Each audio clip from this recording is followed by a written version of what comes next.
Singkatnya, di saat malam hari, Zhou bersama anak buahnya sedang membawa Dr. Su untuk diantar kembali ke rumahnya. Namun di tengah perjalanan, mereka justru bertemu dengan Ting. Keberadaan Ting di sana hendak membunuh Dr. Su. Tentu saja Zhou tidak akan ambil diam. Anak buahnya di sana mencoba menahan Ting, sedangkan Zhou membawa Dr. Su untuk segera pergi dari sana.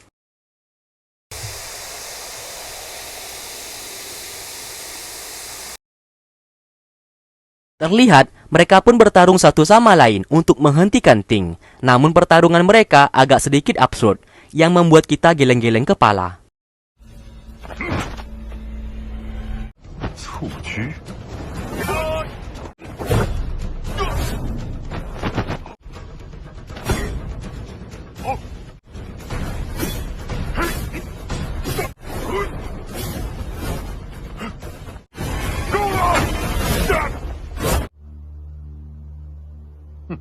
Dan pada akhirnya, mereka semua dikalahkan oleh Ting seorang diri. Setelah itu, ia berhasil mengejar Zhou bersama Dr. Su yang sedang kabur. Karena Dr. Su tak pandai bertarung, ia pun mengajak Ting berduel ilmu pengobatan. Tantangan itu pun diterima. Zhou di sana sebagai bahan untuk mereka berduel. Ting sesaat memberikan racun di tubuh Zhou, sedangkan Dr. Su mengobatinya, dan begitu seterusnya sampai ada yang kalah berduel.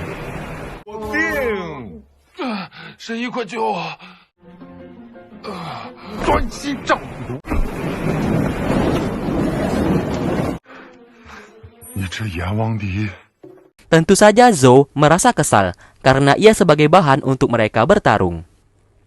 Di sana, segala racun yang diberikan oleh Ting berhasil disembuhkan oleh Dr. Su, hingga pada akhirnya Ting menggunakan racun mematikan yang ia masukkan di dalam tubuh Zhou.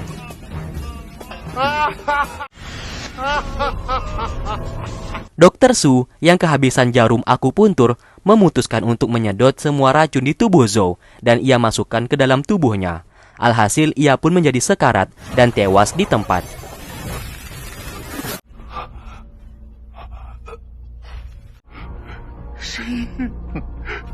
Begitu juga dengan Zhou yang kehabisan tenaga dan pingsan di sana. Melihat adanya kesempatan itu, Ting mencoba membunuh Zhou, namun aksinya dihentikan oleh Qin Zan yang sudah berada di sana. Melihat kedatangannya, Ting berusaha kabur dari sana, namun ia ditahan oleh Qin Zan. Sesaat, Ting memakan sebuah pil yang dapat memperkuat tubuhnya. Di saat Qin Zan menyerangnya, Ting berhasil menangkisnya. Tentu saja Qin Zan sangat terkejut karena pil yang dimakan oleh Ting membuat ia menjadi kuat seketika. Namun pil kuat itu berefek selama 5 detik saja. Dan setelah itu, Ting memohon ampun agar tidak dibunuh. Qin Zan menjadi penasaran dengan pil kuat yang dimakan olehnya barusan. Oleh karena itu, ia pun membawanya pergi dari sana. Di waktu bersamaan, Yu Cheng datang ke sana dan melihat mereka berdua yang sudah pergi. Keesokan harinya, rapat di sekte Wuling diadakan. Mereka membahas mengenai Dr. Su yang sudah tewas dibunuh oleh Ting. Dan di waktu bersamaan, Qin Zan datang membawa Ting untuk pergi. Mereka pun curiga kalau Qin Zan dan Ting telah bekerja sama untuk membunuh Dr. Su dan meminta Yu Cheng segera membunuh Qin Zan. Setelah rapat dibubarkan, Bai Mai menemui seseorang yang ternyata orang itu adalah Bambang, pria misterius pemimpin sekte Xing Shui. Bambang ini juga pengikut dari sekte Wuling. Namun ia berkhianat dan membuat sekte sendiri. Selain untuk menghancurkan Qin Zan, Bambang juga berniat menghancurkan sekte Wuling itu sendiri. Bai Mai di sana memberikan informasi kalau Ting sudah beberapa hari ini hilang kabar dan tidak kunjung kembali. Bambang mengatakan kalau ia sudah tidak membutuhkan Ting lagi, dan lagi pula Ting tidak mengetahui identitasnya. Saat malam harinya, di kota Kaifeng, terdapat seorang pria dan keempat anak buahnya yang menyamar menjadi Qin Zan. Ia menggunakan identitas Qin Zan yang merupakan seorang iblis untuk merekrut pengikutnya. Semuanya ini atas perintah dari Bambang yang hendak meracuni semua warga menggunakan petasan kembang api. Setelah itu berhasil, Kinzan akan difitnah sebagai pelaku yang melakukan semuanya itu.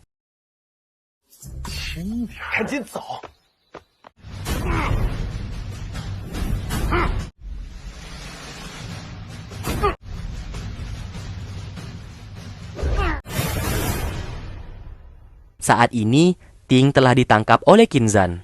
Di sana Ting memohon ampun agar tidak dibunuh. Ia berjanji akan menjadi pengikutnya. Di sana Kinzan meminta Ting untuk menceritakan pemimpin sekte Sing Sue yang terkenal jahat itu. Ting menjawab kalau ia tidak tahu wajah dari Bambang, karena sebelumnya ia tak pernah melihatnya langsung. Namun yang ia tahu, Bambang sangatlah kuat dan memiliki otak yang licik. Ting di sana menceritakan semua rencana dari Bambang yang hendak memfitnah Kinzan agar dituduh melakukan tindak kejahatan. Tidak hanya itu, Bambang juga hendak mengadu domba dirinya dengan Yu Cheng. Tak lama kemudian, Han Yi masuk ke dalam dan melihat kalau Ting memiliki sifat yang berubah-ubah. Meskipun Ting berjanji akan menjadi pengikut setia kepada Kinzan, namun mereka tidak boleh percaya 100% kepadanya. Singkatnya, karena saat ini Ting telah menjadi pengikut dari Kinzan, ia pun membeberkan rencana jahat dari Bambang yang hendak meracuni semua warga di kota Kaifeng. Dan semua kejahatan itu akan dilimpahkan kepada Kinzan. Mendengarkan hal tersebut, mereka semua pun bergegas ke kota Kaifeng sebelum semuanya terlambat.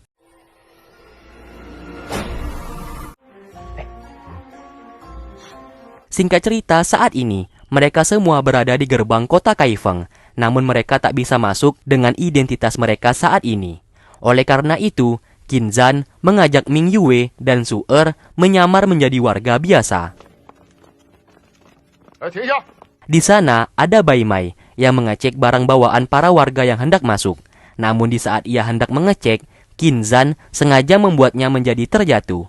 Hal itu membuat Bai Mai seketika menjadi malu dan menyuruh para warga segera masuk ke dalam. Saat masuk ke dalam sambil membawa gerobak, mereka dihadangi oleh pasukan dari Kinzan yang palsu. Alhasil semua orang di sana lari berhamburan. Kinzan sudah pasang badan, namun ia merasa heran kenapa ia tidak diserang. Alhasil mereka pun akhirnya mengetahui kalau saat ini ada sekelompok orang yang sedang menyamar menjadi Kinzan, Raja Iblis, dan menggunakan identitas itu untuk menakuti para warga dan merekrut pengikut sebanyak-banyaknya. Kinzan yang asli memilih untuk diam dan berpura-pura menjadi warga biasa saja. Setelah barang-barang dibawa masuk ke dalam, sesaat Ming Yue menyadari kalau petasan kembang api itu ada yang aneh. Saat ia melihat, di dalamnya terdapat sebuah racun mematikan. Ia pun menyadari kalau semuanya ini adalah jebakan yang diceritakan oleh Ting sebelumnya untuk memfitnah Kinzan nantinya. Di lain sisi, Bai Mai menemui Kinzan yang palsu dan memintanya untuk melaksanakan perintahnya agar dipukul jam 12 malam nanti petasan itu harus segera dihidupkan. Kinzan saat ini akhirnya tahu kalau dirinya hendak difitnah sebagai pembunuh para warga menggunakan petasan kembang api yang sudah dimasukkan racun.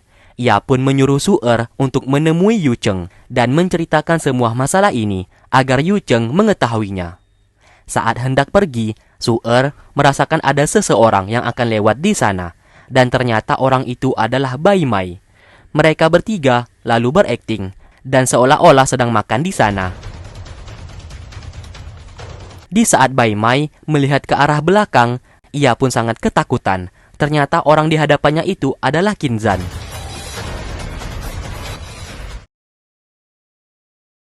Melihat Raja Iblis di sana, Bai Mai sangat ketakutan, sampai-sampai ia tak bisa berkata apa-apa dan lari terbirit-birit. Lalu ia menemui Bambang sambil mengatakan kalau Kinzan berada di kota Kaifeng. Bambang menyuruhnya untuk tetap tenang dan mengerjakan misi mereka saat ini, karena ia memiliki rencana lain untuk menjebak Kinzan.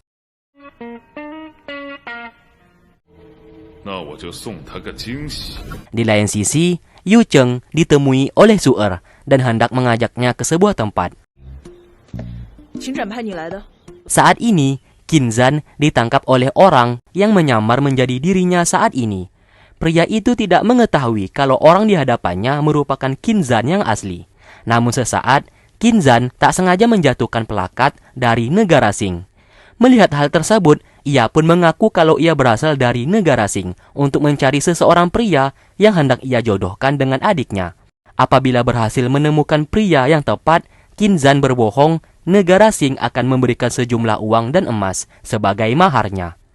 Pria penipu di sana seketika langsung melepaskannya dan berharap dirinya yang dijodohkan.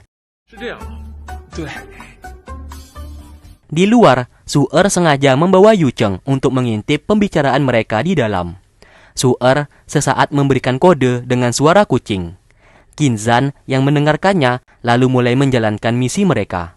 Yang pada intinya, Qin Zan berusaha membuka kedok kebohongan pria di sana yang menyamar menjadi dirinya untuk membuat sebuah kejahatan, agar kejahatan itu dilimpahkan kepada Qin Zan. Mendengarkan semua kebenaran itu, Yu Cheng menjadi kesal dan hendak membunuh pria tersebut.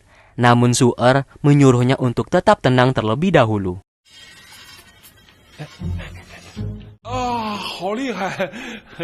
Di sana, pria penipu itu menunjukkan kekuatannya dan supaya dirinya dipilih untuk dijodohkan dengan anak dari negara Sing.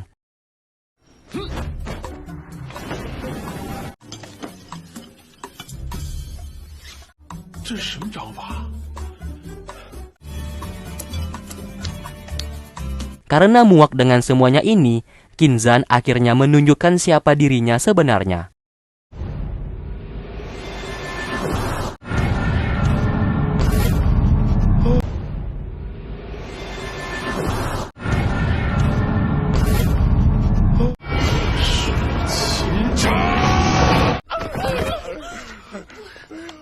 Akhirnya mereka semua tahu kalau orang di hadapannya saat ini adalah Qin Zan, Raja Iblis yang asli.